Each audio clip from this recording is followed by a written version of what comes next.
Welcome YouTube family. Maverick in the building again. Are you ready to get to the thoughts provoked? Eh? Are you ready?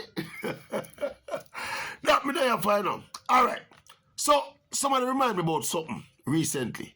Something that I've been talking about and advocating for years. You remember from them days of Johan Blake and Usain Bolt in the racers camp together. I'm always a positive say, yo, this is not the ideal thing. If you have two elite level athletes, two or more elite level athletes who run the very same event in the same camp with the same coach is not the best thing for the athletes. Cannot be the best thing for the athletes. Well, all right. And the same thing come full circle in the whole Ilian, Sherika, Shelley and Fraser Price circle right now. As great as Stephen Francis is as a coach, and that can't be questioned. In fact, he is now undisputedly the greatest sprint coach in the history of athletics. And as great as the MVP organization has been in terms of producing elite level Olympic champions and world record holders, this is an imperfection, it's a chink in the armor. Try as they might to be all things to all people. Logistically, it cannot work. The same scenario now with Shelley now, Ilian, and now Sherika, the quote-unquote new kid on the block. It is impossible for one coach, one camp, to coach all of these elite athletes at one time and make them happy and maximize their potential. It cannot happen. From no good enough, but him is no magician like that. They cannot be happy. This is a part of the reason why the athletes tend to leave. Question now.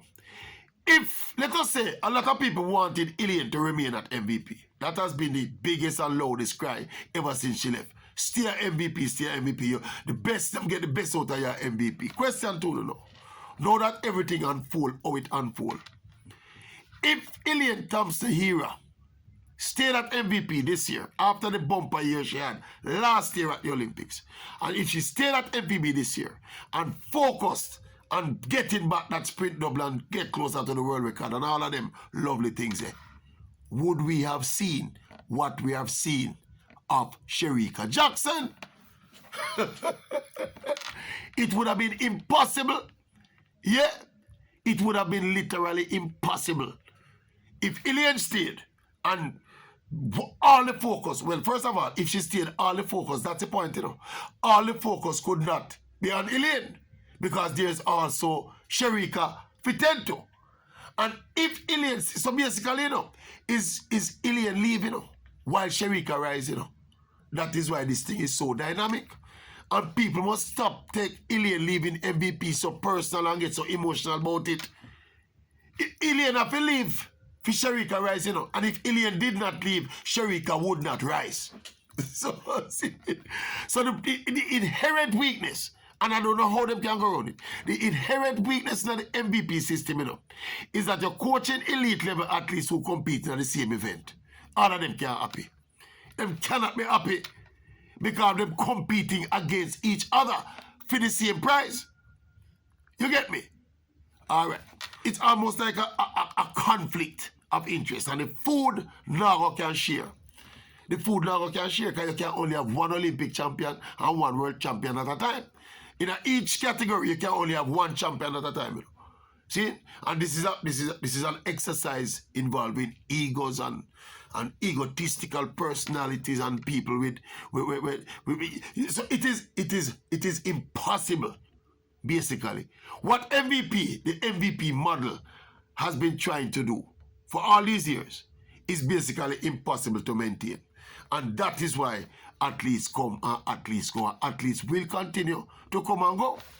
Who to tell if a couple of years down the line, when Frano start pick up, in the interest of MVP, you know, there must be succession planning.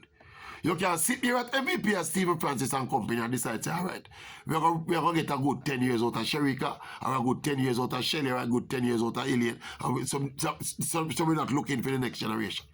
As soon as the Clayton twins up there now, another 2 or 3 years, when Frano start look to the next generation now, watch if Sherika not gonna get disgruntled. Have to. Automatically, watch your people. Don't tell me some mustn't talk about them things, you know. If you don't know me talk about the things them. This is a real thing where we are discuss. You get me?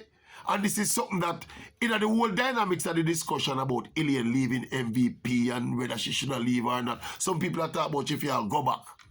I am saying to you, logistically, it cannot work. I mean, look here. As we said, the pie out there big, you know. The pie out there big, but the way track and field is structured. See? Is that when you're on the top of the game, you make the most money. In fact, as a life structure, when you're on top of the game, you make the most money. But if and there's a big rush and a big competition, forget it. Let me give you an analogy. I'm going to use music as an analogy. When one record company have an act and another record company have a rival act, see, that is what push the rivalry and the competition and push them to a different heights, you know. Now you see the day one of the record company sign the rival act from the other record company, one of them career they dead, you know. One of them career they dead. Because although there's an appearance that there is enough space at the top for everybody, it works in a real life. It don't work so in a real life.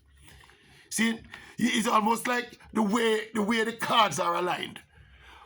One person will be up on top to eat up the top food there, and then they might not stay there for long, but when the food ready for share now, and next person go up on the top and eat up the food there. And so it stay. You can have 200-meter Olympic champion one time. It don't work so. One at a time you go have. Next 4 years, you come back and take my title from me, and you now become the Olympic champion. So we appreciate and love the work that MVP doing. And what they've been doing is splendid. See? But this is a little chink in the armor. And maybe, just maybe, this is part of the fulsome explanation as well, not in the explanation per se, but people will better understand why athletes have to leave. It is why Shelley was disgruntled when focus started turning by Alien. Alien get disgruntled when focus start turn. Different from the money move. When focus start turn by Sherika. And me assume say a couple of years down the line when focus start turn around Tina Clayton and Tia Clayton, then the other person who is the incumbent star, I will start preach now and say, hold on. It's a human nature. It is the way of the world and it's human nature. So I say the sharing of the food. The sharing of the food is a part of the issue. And it is something that I don't know how them going to address it. Maybe the solution to this problem is to get stars in a different events. Because if you have a 4-hurdler world champion and a 100-meter world champion and a 800-meter world champion, you wouldn't have these conflicts. You wouldn't have these kind of conflicts because they're not direct competitors with each other. You get me? But in the meantime and between time, check in and tell me what you think. But what me think. Yeah? Impregnable argument, this man.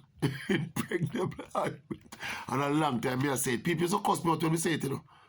Me used to tell them, look here, Johan Blake will never be the best version of Johan Blake, you know, as long as him staying in that camp in Usain Bolt, you know.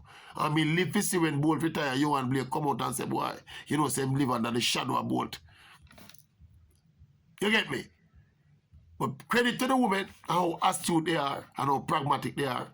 Them get up and move fast. You get me? But that is why they move and we understand why they move. That's a part of the reason why they move. Anyway, YouTube family, tell me what you think about what me think. Big bad.